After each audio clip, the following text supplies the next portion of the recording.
చేసుకొని అంత ప్రాసెస్ చూడండి, అప్పుడే మీకు అర్థమవుతుంది. చాలా బాగుంటుంది అనమాట. హలో హాయ్ అండి, ఎలా ఉన్నారు? బాగున్నారా? వెల్కమ్ టు అవర్ ఛానల్ అండి. ఈరోజు చూసేయండి నేను ఏం చేశాను ఏంటి అనేది. ఈరోజు వచ్చేసి మనకు పప్పుచారు నెత్తల ఫ్రై చేస్తున్నాను, ఎండు నెత్తల ఫ్రై అనమాట. ఇంకా కొయ్యటి వాళ్ళకి ఏం చేశానో చూపిస్తాను, చూసేయండి. ఇది వచ్చేసి రొయ్యల మరక అనమాట, రొయ్యల మరకు. ఇది వచ్చేసి ఎండు రొయ్యల రైస్ అనమాట, పెసరబ్యాలు వేసి చేశాను, ఎండు రొయ్యలు వేసి. ఇది వచ్చేసి పప్పు సూపు పప్పు ఇంకా వచ్చేసి ఆకుకూర గడ్డలు వేసి చేశాను. ఇది వేరే రకం అనమాట.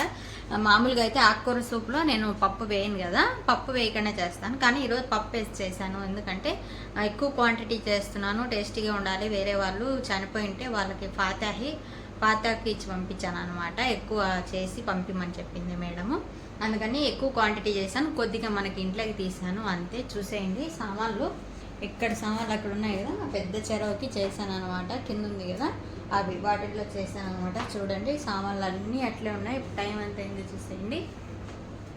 టైం వచ్చేసి కరెక్ట్గా 2 అవుతుంది. ఎక్కడ పని ఎక్కడ ఉందనమాట. చూసేయండి, నెత్తలన్నీ క్లీన్ చేసి పెట్టుకున్నాను. ఎండు నెత్తలు,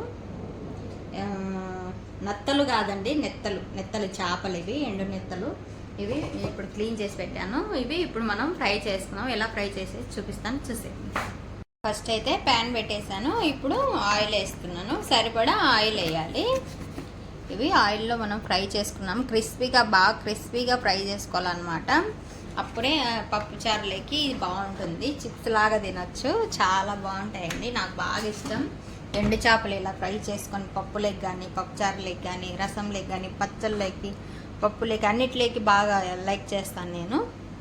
చికెన్ ఫ్రై, మటన్ ఫ్రై అలాగే ఒట్టి చేపల ఫ్రై, ఇంకా చేపలు అవి ఉంటాయి, వేరే చేపలు ఉంటాయి కదా, సవాక్ చేపలు అని, అవి కూడా బాగా ఇష్టం అనమాట. ఆయిల్ అయితే వేడవుతుంది. చూసేయండి, ఆయిల్ హీట్ అయిపోయింది. ఇప్పుడు చేపలు వేస్తున్నాను.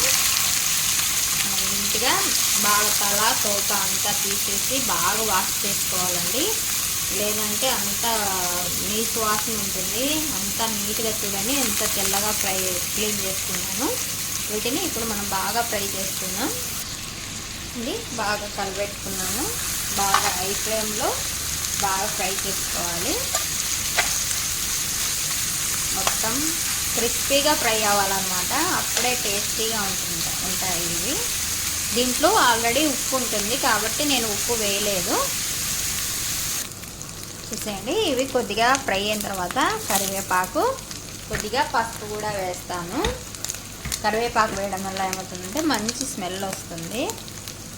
కొద్దిగా పసుపు, ఉప్పు అస్సలు వేయనండి, ఎందుకంటే దాంట్లోనే ఉప్పు ఉంటుంది కాబట్టి ఉప్పు అస్సలు వేసుకోకూడదు. బాగా కలుపుకోవాలి ఇలాగా.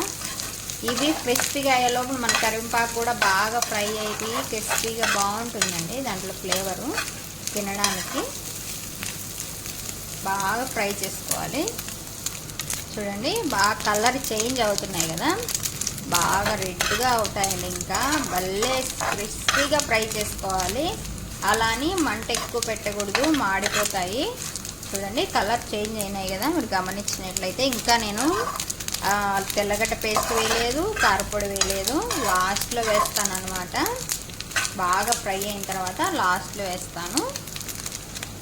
చూసేయండి, నేను ఇప్పుడు కొద్దిసేపు దించుకుందాం అనగా అల్లం వెల్లుల్లి పేస్ట్ వేస్తున్నాను.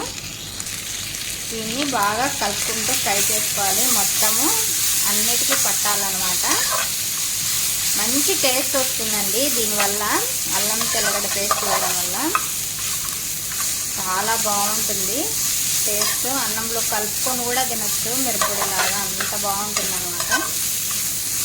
మొత్తం ఇలా కలుపుకోవాలి. ఇల్లంతా స్మెల్ అండి, కిచెన్ అంతా. కోయటోళ్ళు వస్తే నా పని అయిపోతుంది. ఇప్పుడు రాకూడదని అనుకుంటున్నాను, ఎందుకంటే తెలుసు కదా, ఒట్టి చేపలు ఫ్రై చేస్తే అన్ని గదులకి వెళ్తుంది స్మెల్, అంతగా ఉంటుంది ఘాటు స్మెల్ ఒట్టి చేపలు ఫ్రై చేస్తే. అయినా కూడా ఇష్టం కాబట్టి చేసుకుంటాం, తప్పదు. నాకు కిచెన్ బయట నిన్నాను, నాకు కొద్దిగా ఏమన్నారు అన్నమాట. లేదంటే ఇంట్లో అసలు ఒప్పుకోరు పొయ్యిటిన్లలో ఇలా ఫ్రై చేసుకుంటే చాలా స్మెల్ వస్తుంది. ఇది చూసేయండి, అల్లం వెల్లుల్లి పేస్ట్ చేసి బాగా ఫ్రై చేసాం కదా. ఇప్పుడు లాస్ట్లో నేను కారపొడి వేస్తున్నాను, సరిపడా కారపొడి అనమాట. లాస్ట్లో వేయండి, లేదంటే మాడిపోతుంది. ఈ వేడికి కారపొడి మాడిపోతుంది, ఎందుకంటే అల్లం వెల్లుల్లి పేస్ట్ వేసిందాం కదా, దాని కొద్దిగా తడి ఉంటుంది కాబట్టి వేడంతా అది లాగేసుకుంటుంది. ఇది ఓన్లీ కొద్దిగా ఫ్రై చేస్తే చాలు, సూపర్ ఉంటుందండి టేస్ట్. మీరు కూడా ట్రై చేయండి సేమ్ ఇలాగనే. ఏం లేదండి, బాగా వాష్ చేసుకొని అంత ప్రాసెస్ చూడండి, అప్పుడే మీకు అర్థమవుతుంది. చాలా బాగుంటుంది అనమాట. థ్యాంక్ యూ ఫర్ వాచింగ్ అండి.